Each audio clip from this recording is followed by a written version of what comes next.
تیری بات بن گئی ہے، تیری بات کرتے کرتے۔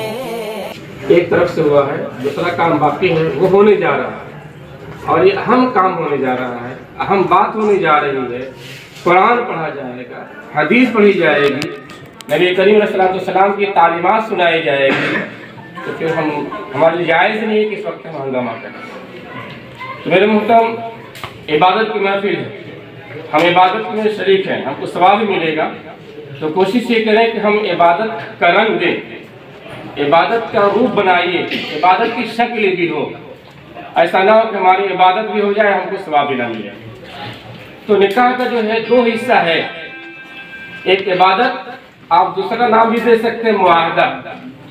معاہدہ عبادت میں نکاح ہوتا ہے، خطبہ ہوتا ہے، قرآن پڑھا جاتا ہے، حدیث پڑھی جاتی ہے، اور دوسرا معاہدہ بھی ہوگا۔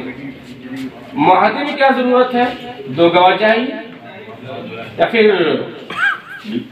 لوگوں کا مجمع چاہیے، شرعی تمام ہونا چاہیے۔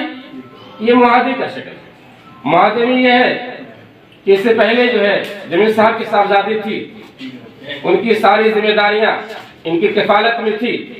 جو لڑکا کہتے کہ میں نے قبول کیا، ان کی ساری ذمہ داریاں، نان و نفقہ، علاج و معالجہ، سکنا، جو بھی خوشی غم سے متعلق ہو، ساری ذمہ داریاں آج جو ہمارے نوشے بابو اس کو قبول کریں گے۔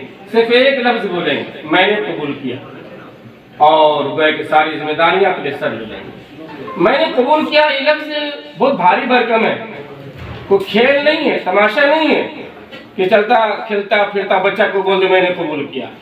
بہت ذمہ داری سے بولنا پڑے گا، ٹھان کے بولنا پڑے گا، سنبھل کے بولنا پڑے گا۔ میں کیا بول رہا ہوں، اس کا معنی کیا، اس کے مفاہیم کیا، اس کے مطالب کیا، اس کے پیچھے ذمہ داریاں کیا کیا ہیں۔ ایسا نہیں کہ میں نے قبول کیا بس کہہ لیا کام بن گیا، نہیں، اس کے پیچھے ہزاروں معانی ہیں، پس پردہ ہزاروں مفاہیم چھپے ہوئے، بڑی بڑی ذمہ داریاں چھپی ہوئی ہیں۔ میں نے قبول کیا، میں نے دیکھا ہے جو علماء ہوتے ہیں، جو اس لفظ کی حقیقت کو سمجھتے ہیں، کہتے ہیں کہاں جاتے ہیں جناب، میں نے دیکھا نوشے کانپتے ہوئے، میں نے دیکھا نوشے کو لرزتے ہوئے۔ میں سمجھا کہ یہ نوشہ جو ذمہ داری کو سمجھ رہا ہے، جو غیر ذمہ دار ہوتا ہے اس کو تو پتہ ہی نہیں کہ میں کیا کر رہا ہوں، اس پر کیا اثر پڑے گا۔ اس لیے میرے محترم بزرگ دوستو، یہاں پر دو عمل ہے، ایک عبادت کا عمل ہے، عبادت بھی خاموش چاہتی ہے، اور جہاں پر معاہدہ وہ بھی نہیں چاہتا کہ ہنگامہ معاہدہ ہو رہا ہے۔ بھائی آپ آئے ہو سننے کے لیے، سنیے تو صحیح کہ مہر نکاح کیا ہے۔ آپ کو یہ نہیں ہونا چاہیے کہ گواہ جو دو طے ہوئے وہ کون کون ہیں، آپ کو یہ معلوم ہونا چاہیے کہ نکاح پڑھانے والے کون تھے۔ آپ آئے کھا پی کے چلے گئے، آپ کو علم بھی نہیں ہے، آپ کی اہلیہ پوچھ رہی ہیں کہ تمہارے نکاح کیا سب کچھ لا رہے ہیں، آپ کے گھر والے پوچھ رہے ہیں کون کون گواہ بنے تھے، خاص طور سے آپ کو علم ہی نہیں ہے۔ آپ کو علم ہونا چاہیے، جب جمیل صاحب کا ہم کھانا کھائیں گے ہم کو یہ بھی ذمہ داری نبھانی چاہیے۔ آپ کھانا کھا کے بھی جاؤ گے اور ثواب لے کے بھی جاؤ گے، ہے نا۔ ہم مسجد سے آج ثواب لے کے آئے نا، وہاں سے بھی ثواب لے کے آئے ہیں، اور نکاح کی محفل سے جائیں گے ثواب لے کے جائیں گے، نکاح کی برکت لے کے جائیں گے، خدا کی رحمت لے کے جائیں گے، کلام پاک کی تلاوت لے کے جائیں گے۔ تلاوت ہوگی، میں تلاوت کرنے جا رہا ہوں، اور تلاوت کرنے کا کیا ہوتا ہے، اللہ کی رحمتیں برستی، جی خدا بند کا فیض لوٹتا ہے، اللہ کی برکتیں جو ہیں دریا کی طرح متلاطم ہوتی ہیں۔ اور قرآن خود کہتا ہے وَإِذَا قُرِئَ الْقُرْآنُ، جب میرے قرآن کی تلاوت ہو فَاسْتَمِعُوا، خاموش ہو جاؤ، غور سے سنو، غور سے سنو۔ لیکن بندہ بڑا چلاک باز ہے، اور اللہ تعالیٰ کے بندے کی چلاک بازی نہیں سمجھیں گے۔ بعض کو ٹوکی بھائی قرآن پڑھا جا رہا بھائی، خاموش ہو جاؤ بھائی، اللہ کا کلام ہے، اللہ کی کتاب ہے بھائی، رک جاؤ، سمجھ جاؤ، سنو اللہ کا کلام کو۔ جانتے کیا کہتے ہیں، میرے کان کھلے ہوئے ہیں، بات بھی کر رہے ہیں، میں سن رہا ہوں نا، اللہ نے اس پر بریک لگایا۔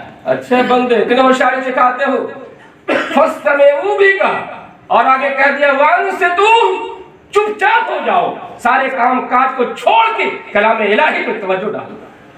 قرآن کہتا ہے بھائی وَإِذَا قُرِئَ الْقُرْآنُ فَاسْتَمِعُوا لَهُ وَأَنصِتُوا لَعَلَّكُمْ تُرْحَمُونَ، تاکہ اللہ کی تم پر رحمتیں نازل ہوں۔ تو الحمدللہ ہم لوگ رحمت کی بارش سے نہا کے گھر جائیں گے، بشرطے کہ اس ماحول کو پروقار بنائے رہیے، متانت کے ساتھ بیٹھیے اور پوری متانت ساتھ خطبہ سنیے۔ اب میں شروع کرتا ہوں۔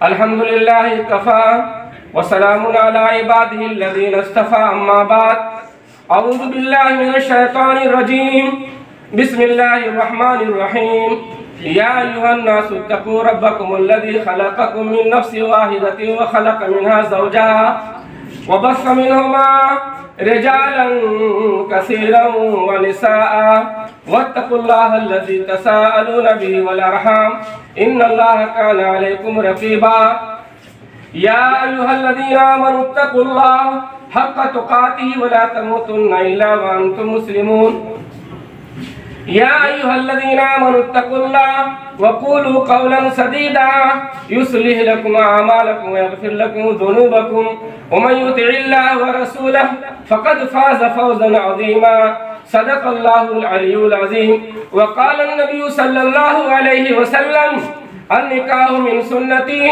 فمن رغب عن سنتي فليس مني او كما قال عليه الصلاه والسلام بارك الله لنا ولكم في القرآن العظيم ونفعنا واياكم بالآيات والذكر الحكيم